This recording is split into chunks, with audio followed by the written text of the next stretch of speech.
Welcome back. This is part 2 of the video on love, on what is love. In this series of videos that I have titled Reason and Beyond, we're looking at all kinds of talking about all sorts of different spiritual ideas that have to do with our lives and with what's important in life. So love, let's continue with love. Now, in the first video on love, I spoke about love as it is most fundamentally, most foundationally, as a spiritual force, as a spiritual power, creative power of God. And of course, that creative power also works through us. Now, I think we see, certainly in, say, our greatest artists or our great composers would probably agree with me that that creative force, that creative power that they work with and that works through them is a part of love, or arises from love, or is included in love. That's the way I would put it in any case. And I think that's true of all of us in our lives, that very often our creativity, it comes out in areas where we feel the most interest, and passion, intensity, and all of those qualities can relate to love. So let's talk about love as we experience it in human life. Human life. Now, everyone, of course, is familiar with, again, in our modern society, the pinnacle of love is often presented as that romantic love, right? That relationship that includes the emotional, the sexual intimacy, etc., etc. And certainly often or can lead to marriage or a committed relationship. And certainly in that relationship, that kind of relationship, there certainly is the possibility of love. But that is not the pinnacle, that is not the highest expression of love in our human life. And not that it's a bad thing, but our human relationships, particularly where there's a lot of passion involved, and we tend to limit who we love and who we don't. Our human relationships, where love is concerned, usually include what we call dependence, attachment, expectations. They include a lot of other, say, parts of our mind, our personality, our desire, parts of us that don't really have to do with love, that they have to do more with the egoic identity, right? And what we want to get, and what we're willing to give for what we get. And it is unfortunate, often in human relationships, we have what are called special relationships. There is often the element of like a business transaction. I will love you, I will give you this and that and share my life with you if you fulfill some of my needs. And vice versa. Your partner also very often, he or she is in the human state of consciousness. That's just what we do. I'm not condemning or judging us. I'm just describing the process in the light of, let's say, love, in the light of our spiritual aspects. So one of the reasons, again, in our human relationships, particularly our very close relationships, that there is so much conflict is because nobody really can live up to our expectations. Not our friends, very often not our children, not our parents, not our intimate partners. None of us really can live up to the expectations others have of us. Why? Because we're living our lives, right? We have our own agenda, and vice versa. Others cannot live up to our expectations. And again, because of that, and because of dependence, and because of this element of trading, this business kind of transaction element, there is often this friction and this restriction in our love relationships. There are conditions attached. And all of those aspects of our relationship are not love. And yet, thank God, very often in our close relationships, there is love. There is some of that element of love. Now let me just talk about what love is in our human relationships, or in this world as we work with it. Love is, among other things, it's selfless. I could say love involves the recognition that your interest and my interest are the same, and that we are equally, we are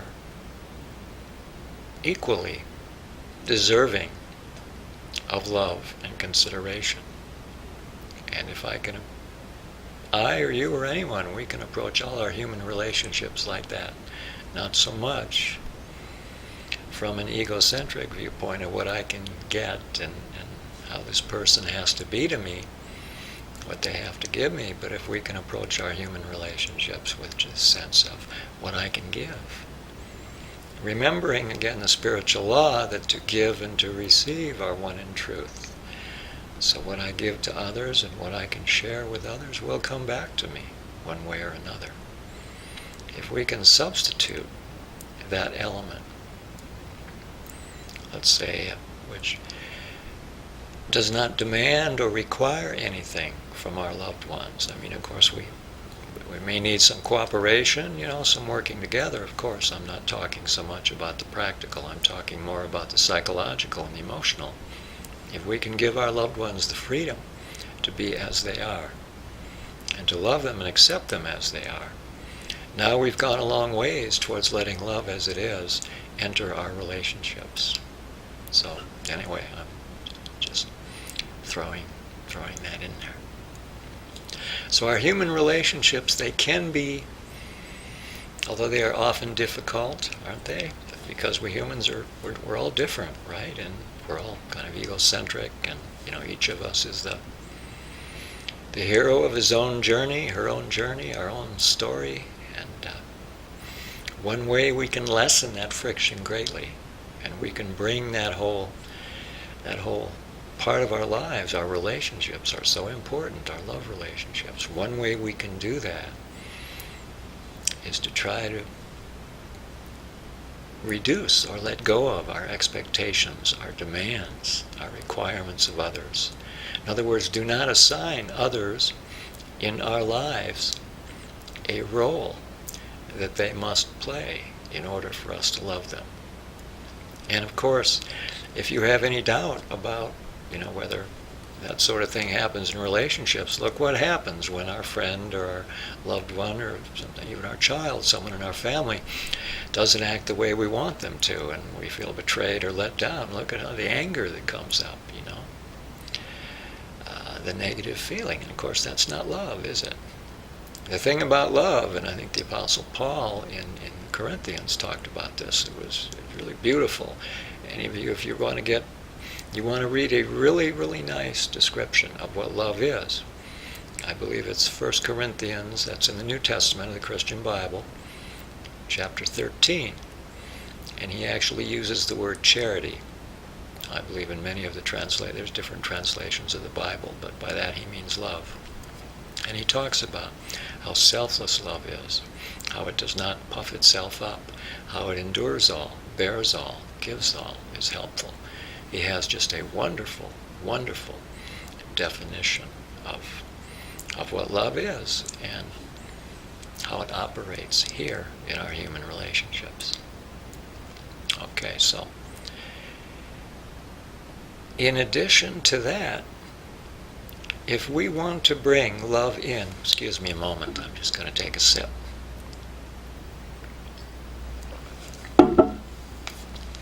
If we want to bring love into our life completely, and again, if we want to go through that spiritual transformation in which we become the love that we are, then what we do is we take even another step. Now, love itself, again, here's another way to describe it. I said love is selfless and recognizes that my brother my sister, is myself, and that our interests are the same. But there's also this element in love, still, even in this world, if we open our mind and heart to it, love wants to give itself to everyone. And Jesus of Nazareth addressed that when he was talking about love to his disciples. He said to his disciples, he was talking about love, and he said, anyone can love those who are near to them, who love them. And he said, what merit is there in that? Of course, that's a good thing, but that's only a part of it. He said, even the publicans, who were the tax collectors of that day and who were considered very unethical and immoral people, right, and not looked upon with favor by most of the society, by most of the members of the nation of Israel at that time. He said, even the publicans love those who love them. And that's when Jesus told the disciples, love those who hate you, who persecute you, love your enemies, love all, give to all. And that's what love wants to do. Of course, it includes the element of non-judgment, includes the element of forgiveness, includes the element of just goodwill. And this is another good fundamental way to describe it that I heard described lately by a Catholic bishop who has many videos on YouTube, a very good man. He says, love is a feeling of goodwill towards your fellow men, your fellow human beings. It's a feeling of wishing the best for them. And I would add to that, it's also being willing to help, being willing to give, if we can. And, we can't always give, we can't always help in certain situations where people we come across, or even those close to us, might need help. But if we possibly can, love would give, it would help.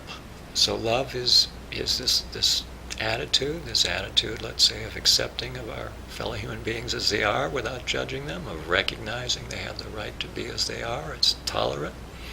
Love is the attitude of goodwill towards our fellow human beings, wishing the best for them, wishing the best for them. And love is also the attitude of forbearance, of forgiveness, of not condemning, not having enemies. I think Dr. Martin Luther King said it beautifully. He said, no man, no human being can hate me or cause me to lower myself. I think, let me paraphrase that. No human being can cause me to lower myself enough to hate them. And again, he preached nonviolence and love and kindness towards all, as did Jesus of Nazareth, and did Mahatma Gandhi. These are famous examples, as have many other of the sages and the saints over the centuries. So love, again, in our human relations, it's kind, it's forgiving, it's accepting, it's giving. It includes all possible, and it's helpful. So that's enough for this video. Perhaps we'll continue on with another one. I'll have to see. So I'm going to wind it up right now. I'll just remind you of a series of videos is based on ideas that come from this latest book that I have done with the help of higher intelligence and friends. And that book is due to be published next spring of 2019. Right now, this is June of 2018. And as well, there's a couple of other books that talk a lot about love that I've published that are available on Amazon, Barnes & Noble, called From the Christ Mind, Book 1 and Book 2. And then there's A Course in Miracles, to which these two books they're linked to. They're meant to be a later day supplement. And The Course in Miracles is based on love, non-judgment, forgiveness, tolerance, and turning your life over to the higher power. And The Course in Miracles is very accessible on Amazon, and there's a lot about it on the web. So if you're interested, you might want to check it out.